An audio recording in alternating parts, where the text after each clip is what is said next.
What's happening? What's going on, everybody? Come on, Moon. So this morning I'm gonna do a little something different, something a little different for the people who haven't followed for a long time.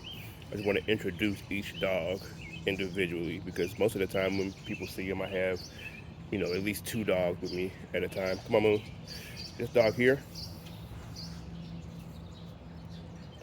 this is Moon. Moon is 7 years old. She's basically a bull herder, heavy pit bull.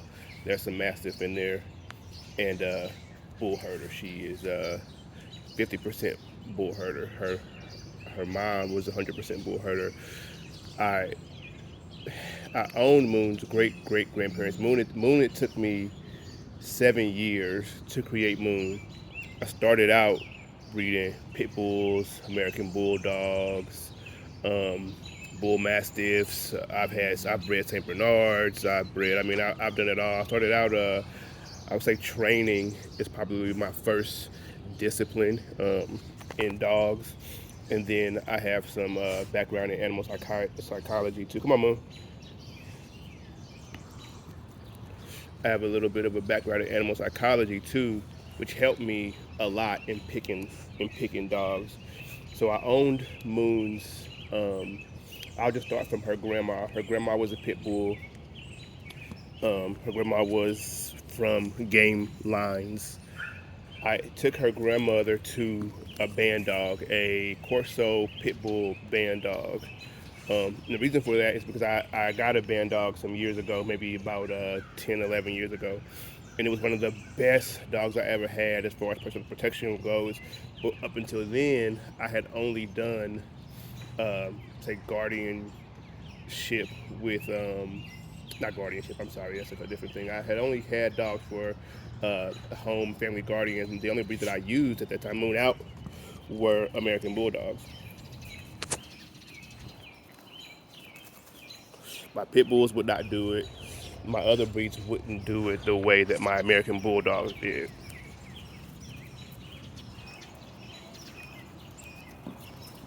Until I got that American Band Dog, and it was such a huge difference that I wanted to go down that road. So I got out of breeding specific breeds, what I call specific breeds, and what that means is what people uh, would call purebred dogs. I got out of that. I stopped doing that. It just didn't make much sense for a person like me, a creative person like me, and a person who likes to stand out and do my own thing.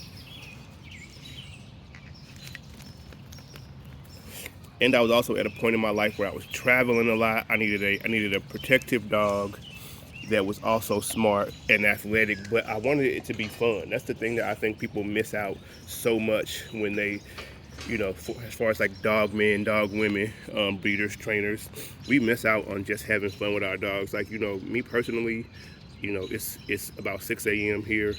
I'm always up early. Whenever I start my day, if I start hiking, if I'm going somewhere, if I'm on a road trip, that shit starts early, and I got to be able to go and move fast.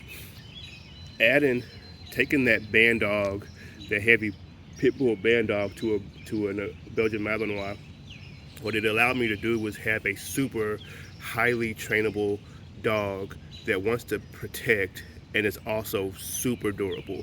So you put that pit bull drive with that civil aggression of the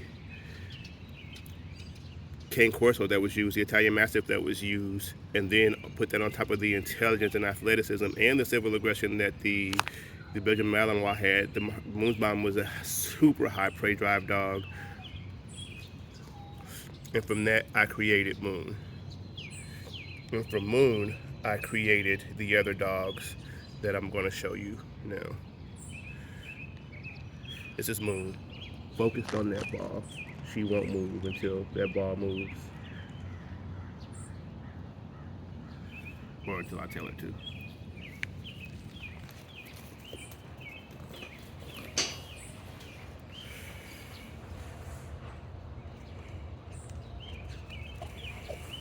Moon out. Out. Come on. So now I'll show you Moon's son. Come on, Moon.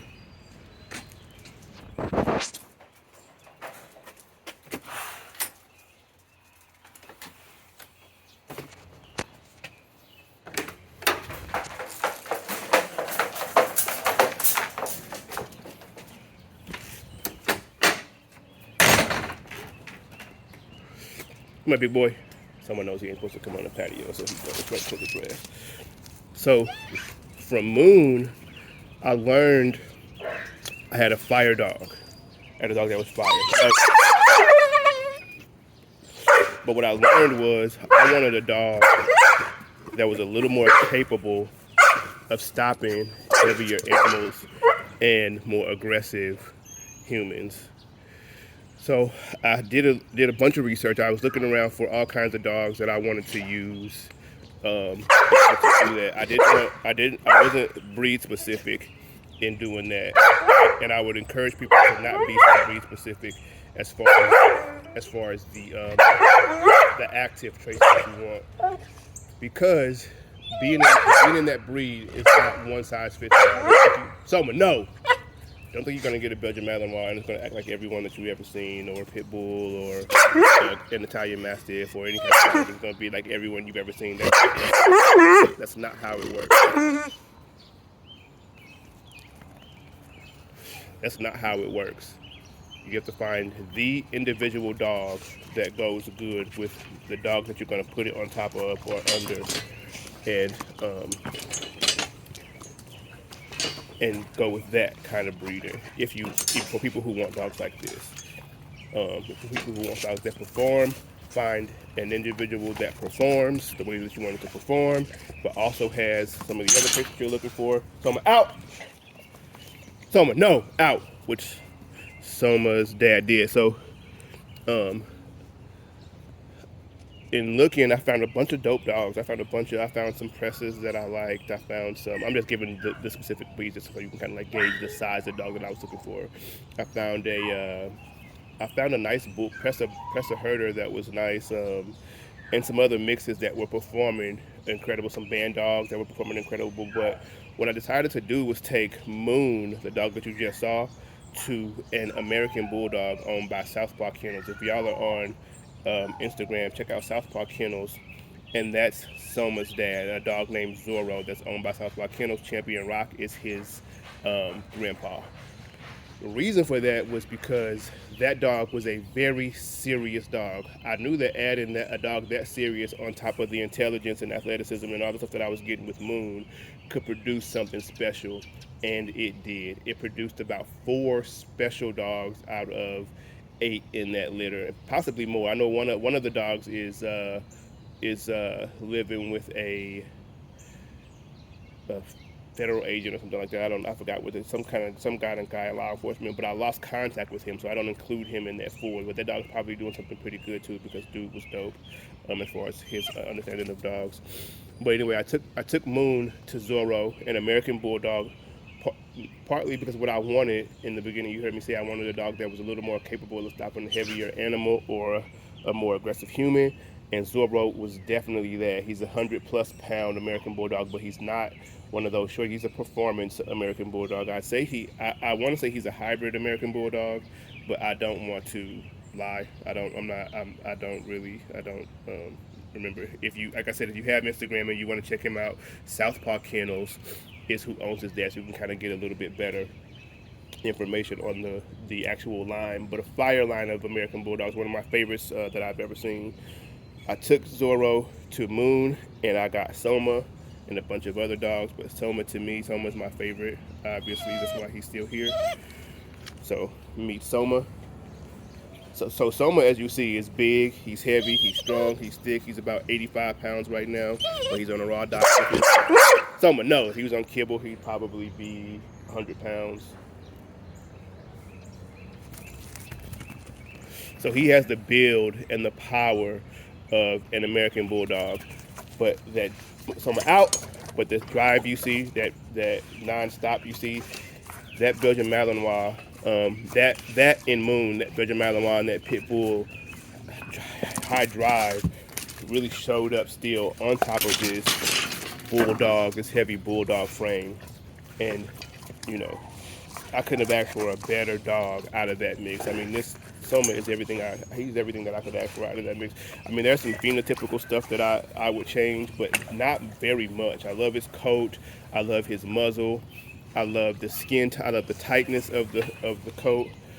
even down to the color. If I had in a perfect world, his ears would stand up and he would have a dry mouth. But that's something that I'm working on for, maybe, 3 generations in, maybe next generation, who knows? But it's something that I just kind of like, in watching my dogs and growing with them is one of those things that, okay, what would I change for him as far as personality traits?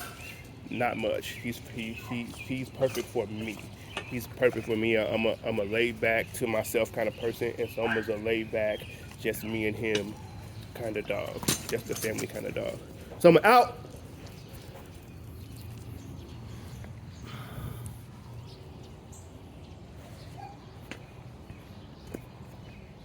Come on, Soma. So after Soma, I knew that I wanted to go forward with dogs like that. Dogs off a moon, um, the intelligence, the trainability. Come on, Soma. Go. Soma, no, come. Go. Go.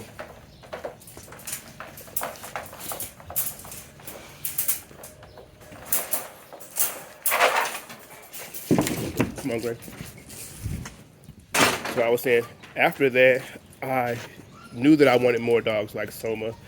I knew that I wanted a little more drivey of a dog, but I wanted to keep some of the stuff in the phenotype as far as muzzle, head size, bone girth, um, height.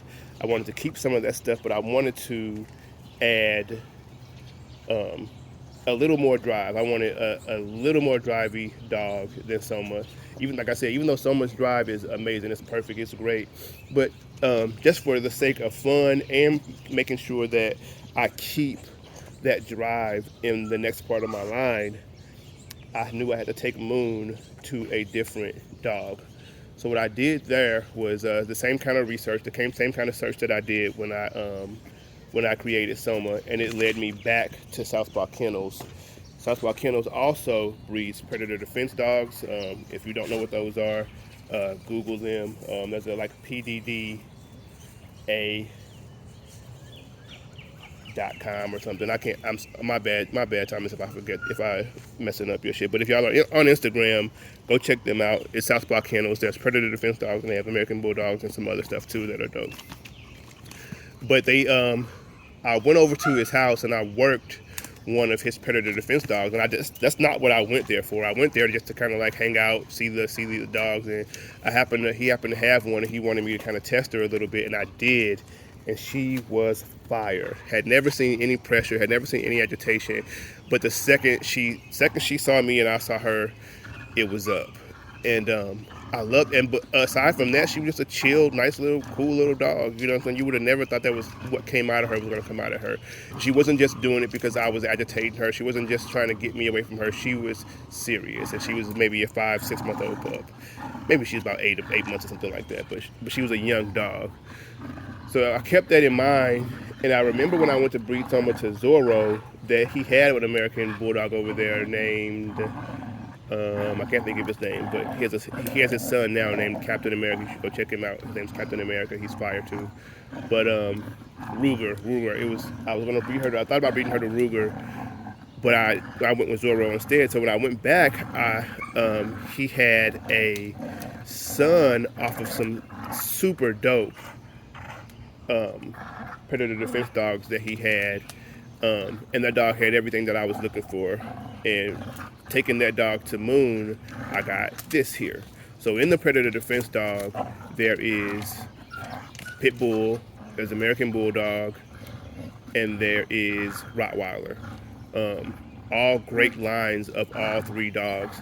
So what you see in Gray's coat is a little thicker than Soma's, but it's not herder type thick. That's more of that Rottweiler kind of coat. I don't know if you've ever crossed anything with the Rottweiler, but Gray came out a little bit more like that. Even her head shape and her muzzle is kind of that Rottweiler-y kind of shape. But the Pit Bull, that drive, there's no Malinois. Oh yes, there's Malinois because Moon's her mom. But there's a lot of Pit Bull in Moon, and there's a lot of Pit Bull in this dog. And Gray has that Pit Bull kind of drive. It's not that Malinois. I mean, she does have it. That you kind of like see that Malinois type of drive where the dog is trying to figure out what you want from it during training. Gray just wants to kill everything around her when we're working, and that's only when I let her do that. Of course, I mean when it's time to work, I don't really let her do that. Come on, Gray. That's all. I let her do that for TV. Let's go. But as you see, I mean, they are all great dogs. Come on, let's go. And my purpose for Gray, my plan for Gray. Come on, Gray. Come on.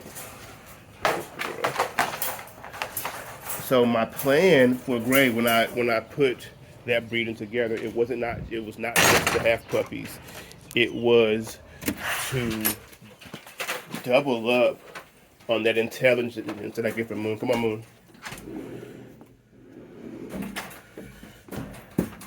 It was to double up on that intelligence that I get from Moon, and that athleticism and that drive that I get from Moon, while doubling up on the girth, the durability.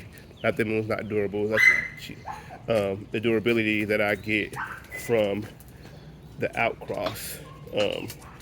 And so what I'll do there is I'll take Soma to Gray, and because they have different dads, it shouldn't be too tight when I do what I need to do. It won't be too tight. Come on. Now there is some of the American Bulldog that's in Gray is also in Soma, through different strains, but anyway, so how I got Apollo was a friend of mine. Come on. I usually do not get dogs from other people, really. You know what I mean? I like to make my own dogs because I know everything I need to know about those dogs. But a friend of mine had some puppies. They had a dual sired litter. Come on, Apollo. They had a dual sired litter. They had Pressa herders, and they had basically Belgian Malinois. The Belgian Malinois used does have some pit bull influence in there, or some bull influence. I think there's some American Bulldog and some pit bull, according to her embark results, but not just according to that. I know the grandparents of the Belgian Malinois use and all that kind of stuff, and I know there's some American Bulldog, I think, in there. But if you saw any of the dogs, you wouldn't know. You would just assume that they were pure Belgian Malinois. But so she's probably like 78% Belgian Malinois, and then a little bit of bull influence. Which most Belgian Malinois are probably somewhere near the same. Most dogs that you consider pure Belgian Malinois are probably somewhere near the same if you go do an embark or something on them. But I had about 4 puppies. A friend of mine had some puppies. They wanted to get rid of them. They knew that I was into like high drive working dogs. They knew that I might know some people who might want them, so they gave me about 4 of them. So I was under the impression at the time that they were all Pressa herders, because the other dogs that came out were clearly that Pressa's kids. A bunch of the dogs that came out were clearly that Pressa's kids. I have a video on my YouTube about puppies for sale, and it's puppies from that litter. But then there was Apollo and one of her sisters, who's also incredible. She's a fire dog, that were at a very age showing me super good signs. I just had to hold on to them a little bit longer, and little by little, day by day, Apollo has earned her place in my yard, which is hard to do, a dog that comes from somewhere else. But Apollo is incredible. Super high drive, super smart, super tight on her training, no matter what we're doing, where we are. I would say the only thing about Apollo that I don't like is she's a soft-handled dog. But where that comes in handy is that I can tell her something one time most of the time. Because she's a soft-handled dog, I can just say that shit one time, as opposed to Soma and Gray, who, if they really, really want something, I'm gonna have to tell them a few times. They still listen really good, but Apollo's listening the first time most of the time. But yeah, I just wanted to kind of show everybody all of the dogs when they're by themselves, when they're separate, which like I said, I do have them that way all the time. If they go somewhere with me, it's just one dog. The only time I have them out like this where it's all 4 is if we're hiking or doing some other kind of outdoor stuff for YouTube or Instagram. And I had them in this cages. Come on, because if y'all watch these videos, you know if I got one out here, the other ones are gonna be in the background going crazy. I had them in the cages just so that it could be a little quieter for the video. But there you go. Soma, Moon's oldest son on my yard. Apollo, Moon's latest youngest daughter on my yard. And, I mean, my bad, Gray, not Apollo, that's a Gray. Soma, Gray, can't sit still, and Apollo.